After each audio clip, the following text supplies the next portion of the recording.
Thank you so much, Brother BJ, anak, sa iyong special number. And naway patuloy kang magpagamit sa Panginoon.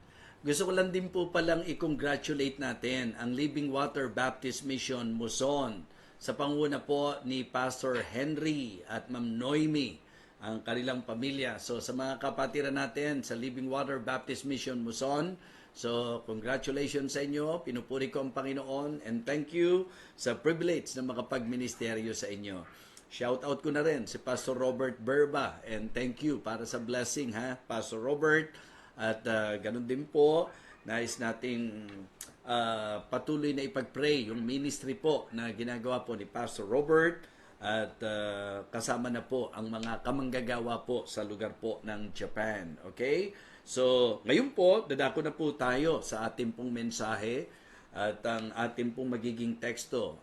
Bagamat magandang matalakay po natin sana yung chapter, pero para sa akin po, napakaganda na yung isang talata na babasahin ko po sa inyo ay kapulutan po natin ng mahalagang mensahe mula sa ating Panginoon.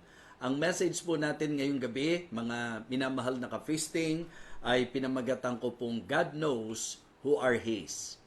God knows who are His. Kilala ng Panginoon kung sino ang sa Kanya. Tingnan niyo po ang sabi ng 2 Timothy chapter 2 and verse number 19. 2 Timothy chapter 2 verse number 19. Alam nating dalawang pagkakataon na sumulat si Apostol Pablo kay Timoteo, at dito po sa ikalawang pagsulat po niya ay meron po siyang ilang mga paalala, mga ilang pagbibigay babala, at dito po sa bahaging ito, masasabi ko na sa lahat sa atin, ito po ay isang magandang mensahe na dapat maging paalala po sa bawat isa sa atin. Alright? For 2 Timothy chapter 2 verse number 19, ganito po ang sabi ng sulat ni Pablo kay Timoteo. Nevertheless, the foundation of God standeth sure, having this seal. The Lord knoweth them that are His, and let every one that nameth the name of Christ depart from iniquity. For the second time, babasahin ko po, nevertheless, the foundation of God standeth sure, having this seal. The Lord knoweth them that are His.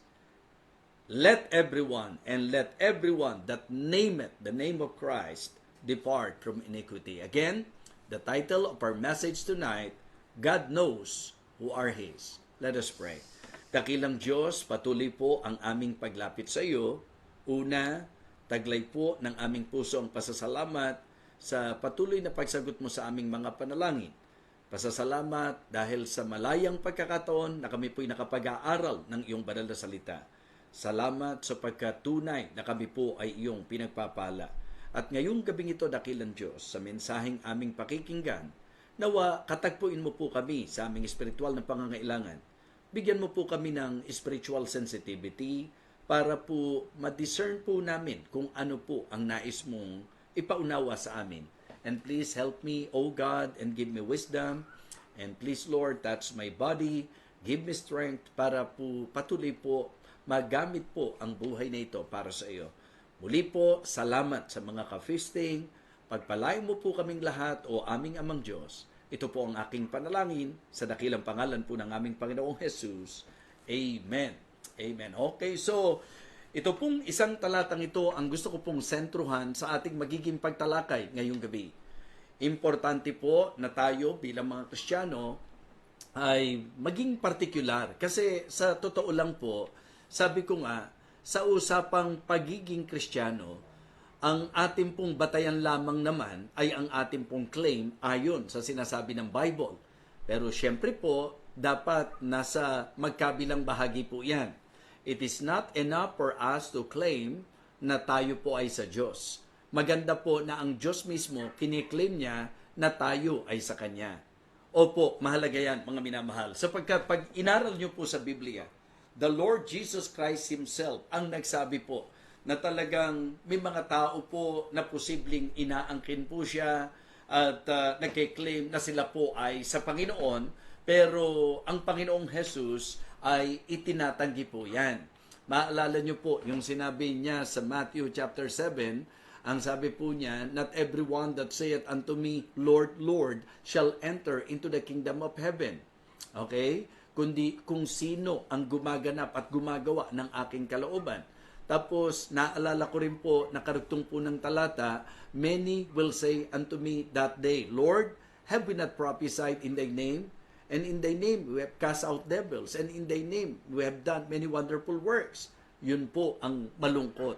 Na ganun po ang claim ng mga tao. Pero ang sabi ng Panginoon, then will I profess unto them, I never knew you. Depart from me, ye that work iniquity. So, sa John chapter 8, maaalala nyo rin po na meron pong religious group. Grupo ng mga relihiyoso na nagke-claim na sila raw po ay sa Diyos. At ang kanilang batayan sapagkat sila raw po ay kay Abraham. And then, the Lord Jesus Christ again, ang nagsabi sa kanila, ye are of your father the devil. For the lust of your father you will do. Sabi niya, kayo ay sa inyong amang diablo. So, kaya importante po na magkatagpo ang claim natin at ang claim ng Panginoon. Importante po na may malinaw na batayan po tayo sapagkat ang ating pong talata ay nagbibigay ng diin na kilala ng Diyos kung sino yung sa Kanya.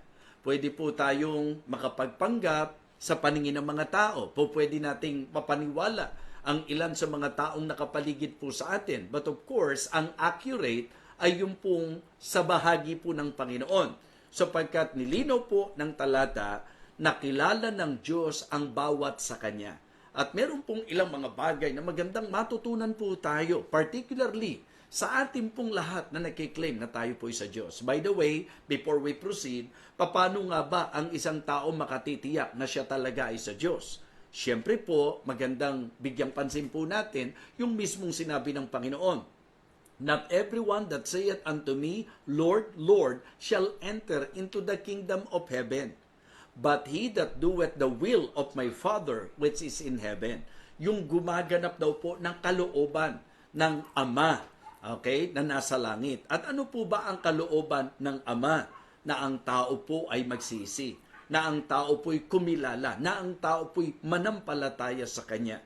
Hindi po kalooban ng Diyos na ang tao mapunta sa impyerno. Ang kalooban po ng Diyos, ang tao po ay humarap sa katotohanan na ang kaligtasan po ay hindi sa magagawa ng tao, hindi po sa ating kaparaanan, kundi sa 100% work of our Lord Jesus Christ. Siya po ang nagbigay ng kanyang buhay para po sa atin. Kaya ang sinuman na sa kanya'y manampalataya ay hindi po mapapahamak, kundi magkakaroon ng buhay na wala hanggan. At kaakibat ng kaligtasan ito ay ang paglalagay po sa atin sa katayuan na tayo po ay ibibilang bilang kanyang anak. Malinaw po yan sa John chapter 1 and verse number 12. Ang sabi po ng 1:12, but as many as receive Him, to them gave He power to become the sons of God, even to them that believe on His name. Lagit-lagi po sinasabi ko na po pwede po na ang mga tao i-claim na ang lahat daw ng tao anak ng Diyos. Pero pag Biblia ang naging batayan natin, hindi po totoo yan. Sapagkat ang Biblia po ang malinaw na nagdeklara that Jesus Christ is the only begotten Son of God.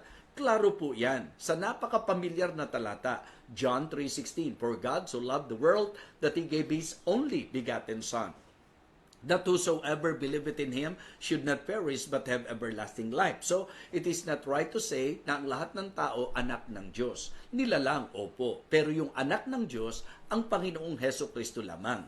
Pero again, sa akin pong na-quote sa inyo kanina, sa John 1:12, meron pong legal adoption na kapag tayo raw po ay tumanggap, nanampalataya sa Panginoong Jesus, hindi po natin pinaghihiwalay yung pananampalataya at pagtanggap sapagkat yung pagtanggap po ang manifestation ng ating pong pananampalataya. Diba? Kaya nga ang gamit na salita po roon, again, sa John 1:12, datapwat ang lahat ng sa kanya'y nagsitanggap. Niliwanag po, sa kanya'y nagsitanggap. Ang sabi po, binigyan niya sila ng karapatang maging mga anak ng Diyos. Ano raw ang ibig sabihin? Sa makatwid bagay, yaong nanampalataya sa kanyang pangalan. So, ang pagtanggap na sinasabi natin sa Panginoong Hesukristo, ang siyang kapahayagan ng ating pananampalataya. At dahil po doon, tayo po ay kinupkop ng ating Panginoong Diyos. Tayo po ay binigyan ng karapatang maging anak niya. So by virtue of legal adoption, according to the Word of God, ang bawat nanampalataya tumanggap sa Panginoon ay kinupkop at inampon ng Diyos. Kaya tayo po ay mga anak na ng Diyos sa ating pong naging pananampalataya sa Kanya. Romans 8:14 and 15. For as many as are led by the Spirit of God, ang sabi po, they are the sons of God. For ye have not received the spirit of bondage again to fear, but ye have received the spirit of adoption, whereby we cry, Abba, Father. So, ini-establish ko po na ang ating pong po pwedeng panghawakan na totoong sa Diyos ay ang mga nanampalataya sa ating Panginoong Hesukristo. Kaya ngayong gabi po, magandang yun po yung isettle natin. Isettle po natin yung ating pong spiritual standing. Excuse me po. Napakasarap talaga ng Oxy Golden. Opo. Napakasarap ng tubig na ito. Thank you sa sponsor. Okay, so yun po mga kapatid. Ang isang tao po ay maliligtas, ang isang tao po ay magiging anak ng Diyos kung siya po ay mananampalataya sa ating Panginoong Hesukristo, sa kanyang ginawa para po sa atin. Siya po ang nagbayad ng ating kasalanan at ang magagawa natin ay sampalatayanan po ang ating Panginoong Hesukristo. Ngayon, kung tayo ay maliwanag na nanampalataya sa Kanya, sinasabi natin, very clear from the Word of God, yung ginawa po nating pagtanggap sa Kanya. So, ito na po ngayon ang punto. Sa katotohanan, ang kalagayan po natin, tayo po ay sa Diyos na. Ngayon, sa akin po, ito lang ang liliwanagin ko. Siyempre po, hindi natin para mahusgahan ang isa't isa.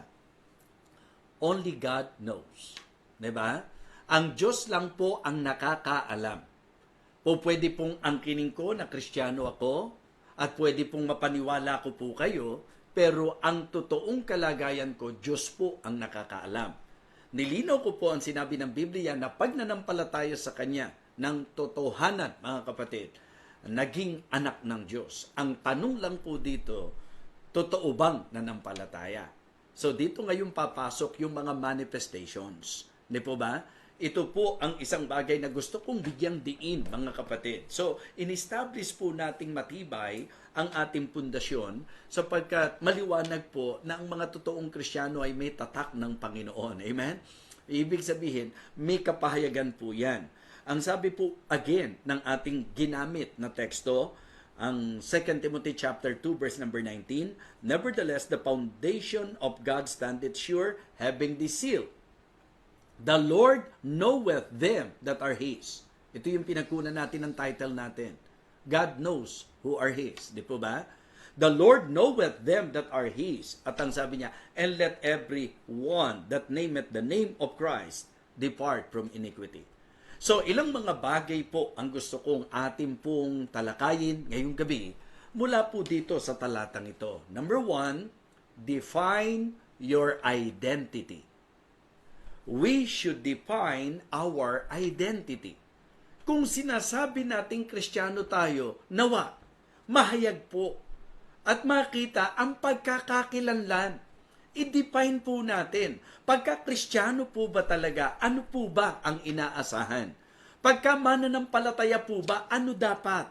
Mga kapatid, mga Kristiyano, ano po ba talaga dapat? Hindi ba, basically, natutunan po natin na kapag totoong napasa kay Kristo, ang sabi po, nagiging bagong nilalang. So, importante po na tayo ay hindi makapagdulot ng confusion. Kasi pagka Kristiyano ka, identity yan na dapat talaga mapagtibay sa mga nakakakita. At ito po ang sinasabi po ni Apostol Pablo. 'Di ba? Let them that name it the name of Christ. Kaya nga po pwede nating i-apply dyan yung claim nating Christian tayo because doon po sa claim nating Christian tayo, from the root word Christ, bit-bit po natin ang pangalang Christ, ang pangalan ng Panginoon. Therefore, ang identity natin dapat sa ating Panginoong Jesucristo. Amen? Dapat yun po yung klarong identity po natin. Christian po tayo eh.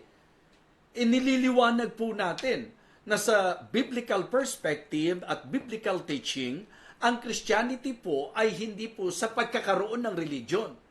Ang Christianity po ay sa pagkakaroon ng tamang relasyon sa Panginoon. Kaya nga, sabi ko po, madidefine natin na ang Christianity, ang ibig sabihin nito, Christ in you and you are in Christ. Si Kristo ay nasa iyo at ikaw ay kay Kristo. At ang mga inaangkin ng ating Panginoong Jesucristo, kilala niya kung sino. Kaya nililinaw na let them that name it the name of Christ. Diba? Importante po na kung bitbit natin ang pangalan ng Panginoon, sana yun po yung identity natin talaga. Christian talaga. Naaalala ko nga po mga kapatid, na nung nagkaroon po ng problema in the book of Acts, yung mga early believers, ang nangyari po, pinadala po sa kanila si Barnabas. Kasi na-persecute po sila eh. Na-persecute po yung mga mananampalataya.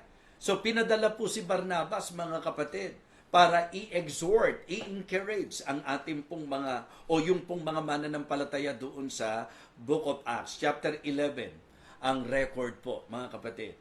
At siya'y pinadala po doon to encourage the brethren, and you know what? In spite of persecution, lalo pang lumaganap ang salita ng Diyos, lalo pang nagtumibay ang mga kapatid, at talagang halos araw-araw, sila po ay talagang masasabi nating nagsasalo-salo sa salita ng Diyos. Meron na silang feasting on the divine verses nung time po na yon, mga kapatid. At dahil po dito, napagtanto ng marami na talagang iba po sila. Kaya sila po ay tinawag na mga Kristiyano sa Antioquia. Diba? They were called Christians first in Antioch. So, importante na ang mga tao po alam, diba? Kung sino ka talaga. Yung kapag ka nag-claim ka na Christian ka, talagang well-defined yung pagiging Kristiyano, yung identity mo as Christian. Kaya mga kapatid, mga minamahal, I believe it is always good to be reminded, diba, ng salita ng Diyos. And I can say, ito pong pagdidiin ni Apostol Pablo na sinabi niya sa sulat niya kay Timoteo, and let them that name it the name of Christ. Diba? So, parang ang idea po, mga kapatid, wag mo namang kaladkarin ang pangalan ng Panginoon sa mali. Wag naman po nating hayaan na makonfuse ang tao na ang claim mo Christian ka, pero yung identity ng Kristiyano, hindi po kita sa'yo. Kaya iingatan po natin. Sabi nga po ng sulat ni James, do not they blaspheme that worthy name by the which ye are called. Huwag daw po nating hayaang pati ang Panginoon mapusong yung pangalang dala natin. So, meron tayong identity na dapat well-defined, mga kapatid. Dapat iyan po ay maipaunawa natin, maintindihan ng mga tao na pag sinabing Christian at ikaw ang magiging patunay, maiintindihan nila ang ibig sabihin ng Kristiyano. Hindi po yung litong-lito sila, confused sila, sapagkat yung patotoo mo bilang Kristiyano, nakakalito sa kanila. Yun ang dahilan ng pagkalito nila. Kala ko ba Christian to? Di ba? Mga ganun po eh. Kaya dito papasok ang isa pang paalala po na napakahalaga. Doon po sa usapin ng ating pong kalagayang nag-aangkin tayo na tayo po sa Panginoon. What is point number 1? Sige nga po, pakitype nyo nga po. Anong point number 1 natin? Bilang Kristiyano, di ba, na nagdadala ng pangalan ng Panginoon, okay, ang paalala po, number 1, define your identity. Huwag kang maging confusion ng mga tao. Huwag malito yung tao sa aral o maging doon sa claim mo. Na sinasabi mong Christian ka, bit-bit mo ang pangalan ng Panginoon, pero kung magsalita ka, makikilala bang Kristiyano talaga? Diba? Kung kumilos ka sa pamumuhay mo, talaga bang maa-identify na Christian ka talaga? So napakainam, mga kapatid, na kahit di ka pa nagsasalita, ma-identify nila kaagad, Christian to. Amen? Why? Sapagkat yung mga nakikita sa'yo, yung mga manifestation nito sa buhay mo, Kaya nga naalala ko po, siguro maganda ito po, medyo pansinin po natin. Hindi ba?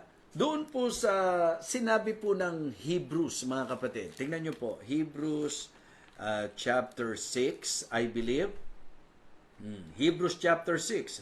Ang ganda po nung sinabi rito verse number 9. Hebrews chapter 6, verse number 9.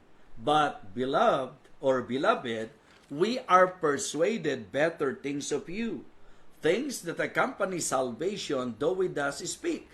So, meaning, pagka talaga ikaw ay nag-claim na Kristiyano ka, may inaasahang kaakibat ng pagiging Kristiyano mo. Yung kaligtasan, may kapahayagan po yan. So, please define our identity. Okay? Mga kapatid, siguro po, maganda rin po na mabigyang pansin natin yung point number 2. Okay? Discern your influence. Discern your influence. Kung ikaw ay totoong Kristiyano, kung ikaw talaga yung inaangkin ng Panginoon, ang tanong, anong klaseng impluensya ang pinapayagan mo sa buhay mo? You know, kahit Kristiyano ka, pwede kang ma-impluensya ng mundo Kahit Kristiyano ka, pwede kang ma-impluensya ng wicked. 'Di ba? The world can influence you, 'di ba? The wicked can also influence you kung papayagan mo. So, meaning to say, ako at ikaw dapat bilang sa Panginoon at inaangkin tayo ng Panginoon, dapat nadi-discern natin yung impluensya na pinapayagan natin sa buhay natin. Hindi ka dapat nagpapa-impluensya doon sa humahatak sa iyo palayo sa Diyos. Hindi ka dapat nagpapa-impluensya sa masama. Ang sabi nga po ni Apostol Pablo dyan, nung sulatan po niya ang mga taga-Epeso, ang sabi niya, and have no fellowship with the unfruitful works of darkness, but rather reprove them. Ang sabi niya, for you were sometimes darkness, but now are ye light in the Lord, walk as the children of light. So kaya malungkot kapag ka po nagkiklaim tayo na Kristiyano tayo, pero ang impluensya po natin ay yung mga pang-hindi Kristiyano. Yung inumin natin, pang hindi Kristiyano. Yung lakad natin, pang hindi Kristiyano. Yung lingwahe natin, pang hindi Kristiyano. So, yun po, mga kapatid, ay bagay na dapat nating isaalang-alang sapagkat ang sabi po, and let them that name at the name of Christ. Diba? Sila wika na nagtataglay o nagdadala ng pangalan ng Panginoon. Mga kapatid, ang sabi nga po, dapat humiwalay sa kasamaan. So, we better discern our influence. Sino yung pinapayagan natin na nakaka-impluensya sa atin? Ito po ba ay nagdadala sa atin sa lalong tibay ng ating pananampalataya? Yung bang ka-close mo? Yung bang tinuturing mo ng mga taong malapit sa puso mo? Dahil sa malapit sila sa iyo, yan ba'y lalong nagpapalapit sa iyo sa Diyos? O ikaw ay nahahatak palayo sa Diyos? Please take this message seriously because I believe medyo talagang ang pagkakasabi ni Apostol Pablo po dito ay meron pong tapang, mga kapatid. So dapat pag-ingatan po natin ang impluensya sa buhay po natin. Kung Kristiyano ka, niliwanag po ng Bible na hindi ka dapat nakikilakad sa lakad ng mga hindi mananampalataya. What I mean to say, you should not practice what they are practicing. Blessed is the man, Psalm chapter 1, di ba? Blessed is the man that walketh not in the counsel of the ungodly, nor standeth in the way of sinners, nor sitteth in the seat of the scornful. So malinaw po, mga minamahal, na ang isa sa iniingatan natin bilang mga inaangkin ng Panginoon kasi kilala ng Diyos kung sino yun sa Kanya. So paano po magkakaroon ng talagang tibay ang ating claim na tayo po yung isa sa Panginoon kung ang ating pong impluensya mali? So we better check our influence, mga kapatid. So ito po ang sinasabi ng Biblia.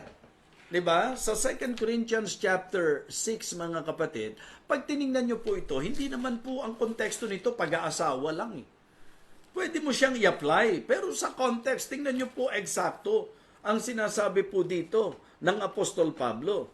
Verse number 14. 2 Corinthians chapter 6. Kung may Biblia kayo, magandang medyo bubuksan-buksan po natin para masundan po natin. Di ba ang sabi po niya, be ye not unequally yoked together with the unbelievers, with unbelievers. For what fellowship hath righteousness with unrighteousness? And what communion hath light with darkness? And what concord hath Christ with Belial? Or what part hath he that believeth with an infidel?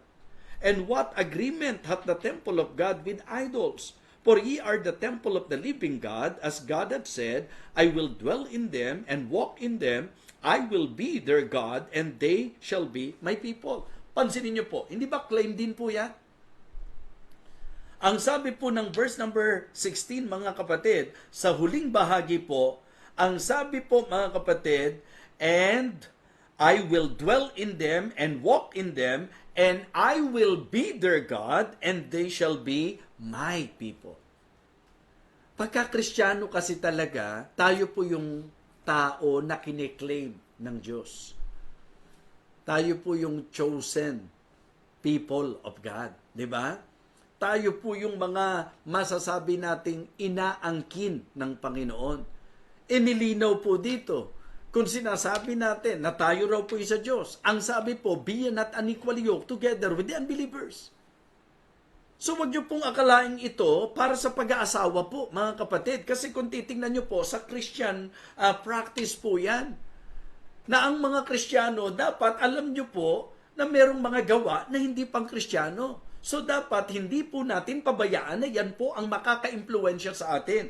So as you listen tonight, itanong mo sa sarili mo, sino ang may impluwensya sa buhay mo? Ano ang mga pinapayagan mo na maka-impluwensya sa iyo? Kaya nga, ang mga Kristiyano po, dapat pinagtitibay ang fellowship. Dapat ang mananampalataya, makagawian, na hindi linggo ng umaga lang uma-attend. Kasi yung pong pagsamba, yun po ang pagkakataon na makasama natin ang kapananampalataya, ang kaisa ng Espiritu, na nagkakaunawaan tayo, nagkakaintindihan po tayo. Ang problema po, ipinagpasya mo sa puso mo, na sabi mo Kristiyano ka, pero tuwing linggo ka lang ng umaga sumasamba. So ang tanong ngayon, kung tuwing linggo lang ng umaga ka sumasamba, gaano lang kadalas na ang mga kasama mo mananampalataya? Di syempre po, kung ang mas madalas na kasama mo ay ang mga hindi kapananampalataya, sila ang po pwedeng maka-impluwensya sa iyo. And I believe it is very important to learn this lesson that we Christians should discern our influence. Medyo tingnan po natin, makakatulong ba tong taong ito sa akin? Mas magiging matinong tao ba ako? Mas tutuwid ba ang lakad ko dito? Magiging mabuting anak ba ako? Magiging mabuting Kristiyano ba ako? Ilalapit ba ako nito sa Diyos? O ito yung impluensya na humahatak sa akin palayo? So we better be careful, mga minamahal. So discern our influence and then depart from iniquity.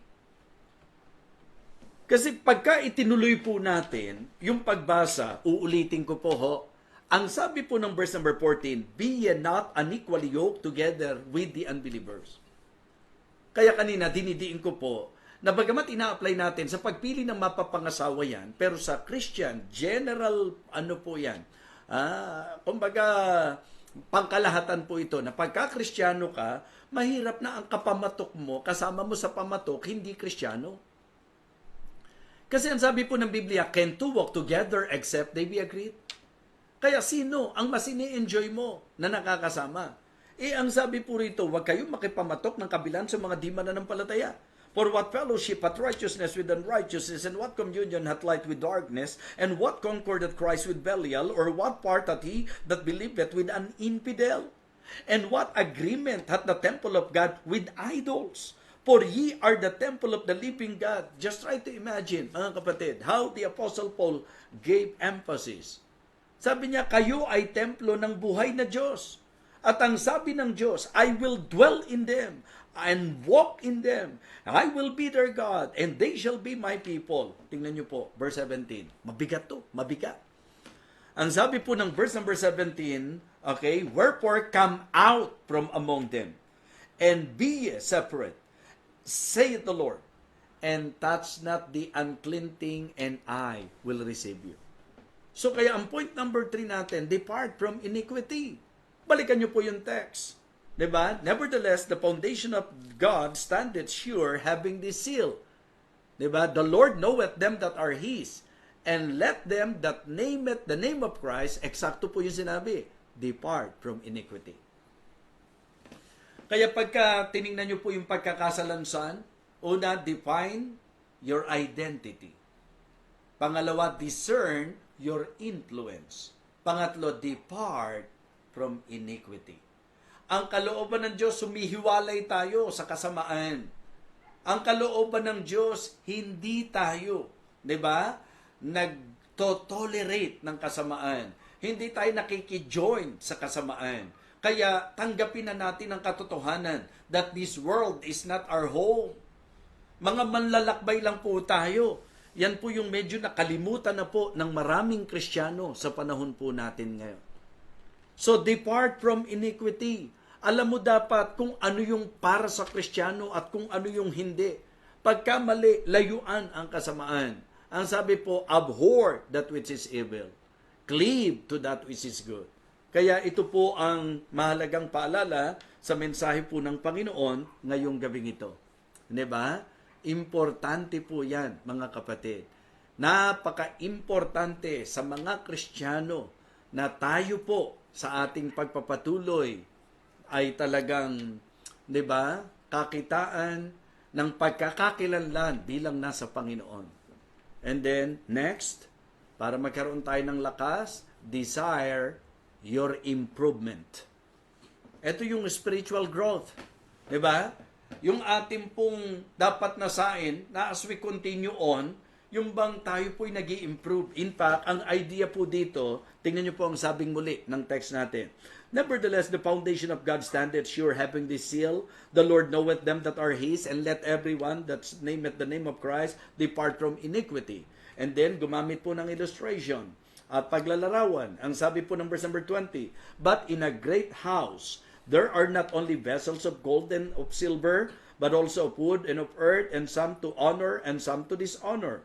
If a man therefore purge himself from these, he shall be a vessel unto honor, sanctified and meet for the master's use, and prepared unto every good work. Ang Kristiyano po dapat hindi stagnant. Ang Kristiyano po, habang nagpapatuloy, dapat nag-grow. At ang katibayan na ikaw ay nag-grow, nagiging useful vessel ka. Nagiging instrumento ka sa gawain ng Panginoon. Kaya po, minsan nakakahiya pa na sabihin na ang tagal nating Kristiyano, pero hindi tayo nagagamit o hindi tayo nagpapagamit, di po ba? Kasi dalawang idea po yan eh. Willing ka ba na magpagamit sa Panginoon? Pero yung isa po, ang tanong, willing ba ang Diyos na gamitin ka? Okay? So, dalawang idea po ho. Doon po sa bahagi po natin, it is good to have that desire na magamit tayo ng Diyos.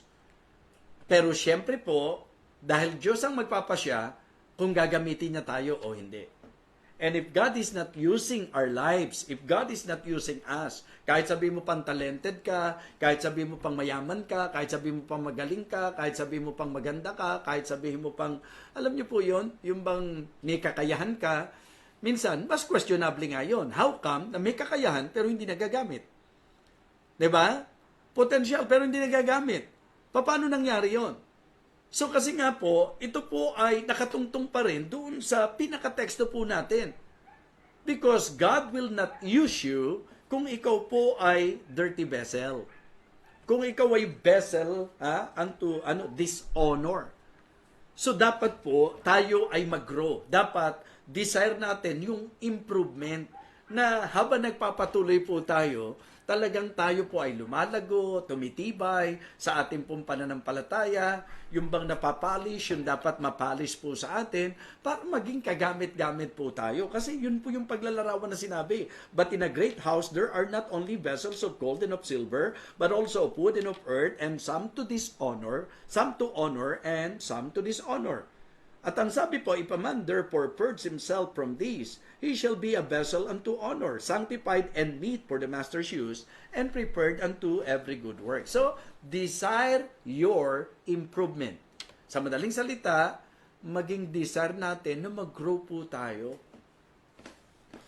Kaya, wag pong ang batayan ng claim natin ng paglago kasi ang tagal na natin. Hindi po. Dapat, dahil matagal ka na, nagagamit ka na ng Panginoon. Kaya po, masarap makita sa church yung mga useful vessel. Amen? So, it is really great and wonderful to see Christians being used sa ministry po na dahil sa sila po ay kinalulugdan ng Panginoon. Kaya, yun po ang dapat nating laging babantayan. Bakit ba ako hindi ginagamit ng Diyos? Willing naman ako O kaya, magaling naman ako Okay? So, dahil kilala ng Diyos kung sino yun sa Kanya, at ang malinaw po na dapat ma-define natin yung identity natin, ma-discern natin yung impluensya, at nagdi-depart tayo sa iniquity, at dapat ang desire natin is to improve. Diba? Improvement, spiritual development. Kasi kahit na matagal ka, kung ikaw ay stagnant, hindi ka lumalago, hindi ka gagamitin ng Diyos. Kaya mga kapatid, pag tiningnan nyo po sa paglalarawan, siguro po i-consider natin, sabi, but in a great house. Halimbawa lang po, ilarawan natin sa church natin. Napapansin mo ba kung sino yung kagamit-gamit? Napapansin mo po ba kung sino yung walang gamit at hindi nagagamit?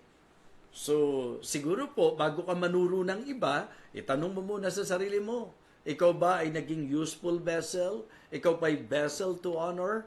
Importante po yung growth natin. Kaya, let us desire, di ba? Desire your improvement. Dapat habang tumatagal ka sa Christian life, ang desire mo, mas lumago ka pa. Kung ang tagal-tagal mo ng Kristiyano, ikaw pa yung laging natitisod. Kung ang tagal-tagal mo ng Kristiyano, ikaw pa yung kinatitisuran.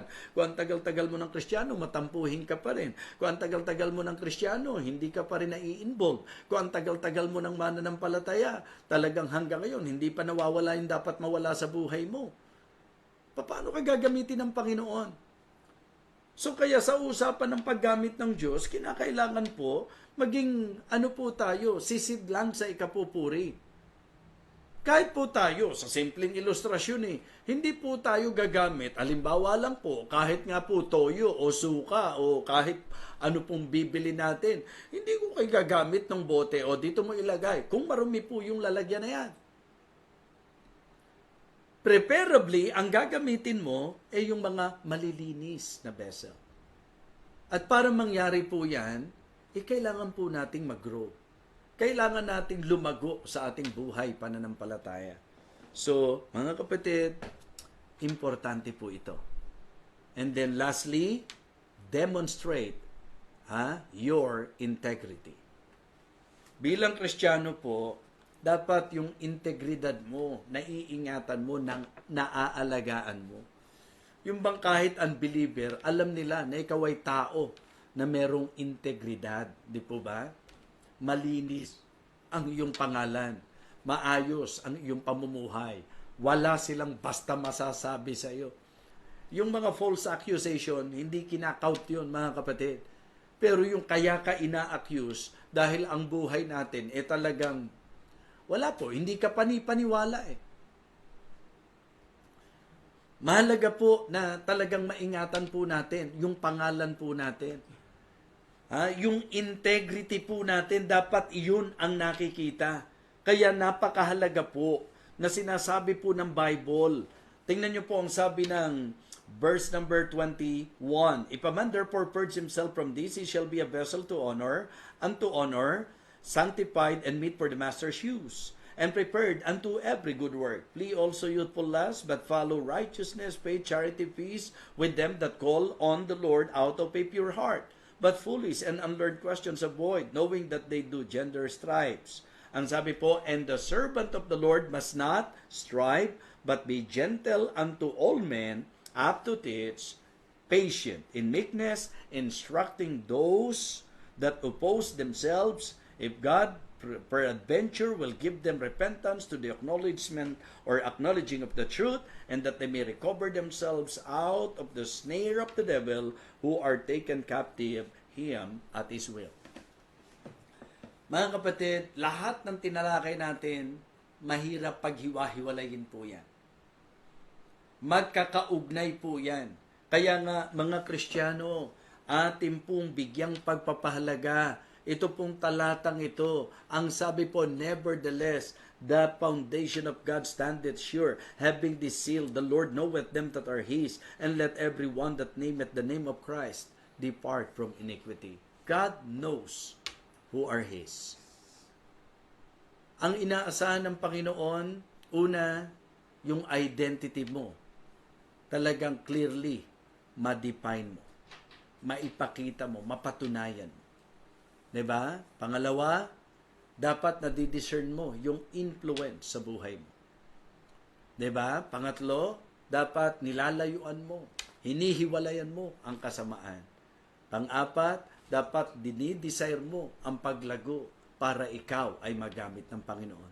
Pangatlo, panghuli po, dapat nade-demonstrate po natin yung ating pong integridad, mga kapatid.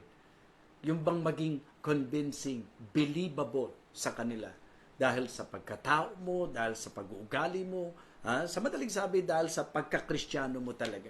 Yung bang na-maintain mo, yung pong pangalan na yon, naiingatan mo yung pangalan na yon, na ikaw ay talagang ginagalang dahil sa klase ng buhay na meron ka. Mga kapatid, mga minamahal, please be reminded, God knows who are His. Huwag kang mag-settle doon sa kiniklaim mo lang na ikaw ay sa Diyos. Ang maganda po, ang talagang itiyakin po natin, kiniklaim tayo ng Diyos na tayo'y sa Kanya. At kung talagang tayo po ay sa Kanya, mga kapatid, don't forget yung tatak. Amen? Yung ownership ng Panginoon sa atin. So, yun po ang ating pong nais ibahagi sa bawat isa ngayong gabing ito. So, ano-ano po yung ating pong dapat matandaan sa mensaheng ito? Number 1, define your identity. Okay? Number 2, discern your influence. Number 3, depart from iniquity. Number 4, desire your improvement. And number 5, demonstrate your integrity. At lahat ng ito dapat maging dahilan para maging kapurihan tayo ng ating Panginoon, sapagkat tayo po ay tinubos ng Diyos for His glory. Tayo po ay tinubos ng Panginoon para sa Kanyang karangalan, para sa Kanyang kaluwalhatian, para sa Kanyang kapurihan. So, ingatan po natin ang ating pong patutuo. Nawa, ngayong gabi, muli tayong pinagpala ng Panginoon. Let us pray. Dakilang Diyos, maraming salamat po sa iyong salita. Salamat po sa oras na ibinigay mo po sa amin upang kami po ay maaralan at mapaalalahanan sa pamagitan po ng iyong mensahe. Thank you rin po sa biyaya mo sa akin na kung saan ako po'y nakapagturo ngayong gabing ito. And inaasahan ko po at pinangahawakan ko po na ang salita mo, hindi po ito babalik sa iyo ng walang kabuluhan. Nawa, nakatulong po ito para sa ikalalago namin at gayon din naman sa ikalalayo namin sa kasamaan. Samahan mo po kaming patuloy sa aming buhay, Panginoon. Ingatan po ang aming patutuo at maging hayag po ang pagkakakilanlan sa amin bilang kami po ay mga tunay na sa iyo, o aming Diyos. Muli po, pagpalain mo po ang bawat nakinig, ang bawat nanood, at ang bawat isa na lagit-lagi may gutom, uhaw at kasabikan sa iyong salita.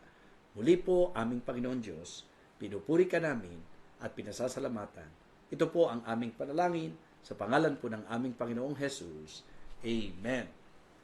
Amen. Okay, so maraming salamat sa inyo pong naging pagsubaybay sa ating pong halos isang oras na pag-aaral muli ng kanyang banal na salita. Umaasa po ako na patuloy niyo pong ipapanalangin si Sister Hannah at gayon din naman po yung mga ilan na binanggit ko po sa inyo. But of course, I hope na naintindihan niyo po na si Sister Hannah ngayon ang talagang nangangailangan po. In fact, Pati sa pagtulog po, nahihirapan po ako sapagkat iniisip ko po siya at inihiling ko po sa Diyos na bigyan siya ng magandang pagkakataon kasama po si Nico sa kanilang buhay. Talagang miracle ang akin pong hinihingi sa Diyos. Kaya po muli, samahan niyo po kaming patuloy sa pananalangin para sa recovery po ni Sister Hannah. Magandang gabi pong muli sa inyong lahat. Ito po ang inyong lingkod, Evangelist Fernando de Vega, na ang tibok ng puso po lagi ipangaral ang salita ng Diyos at parangalan ang ating Panginoon Diyos. God bless everyone.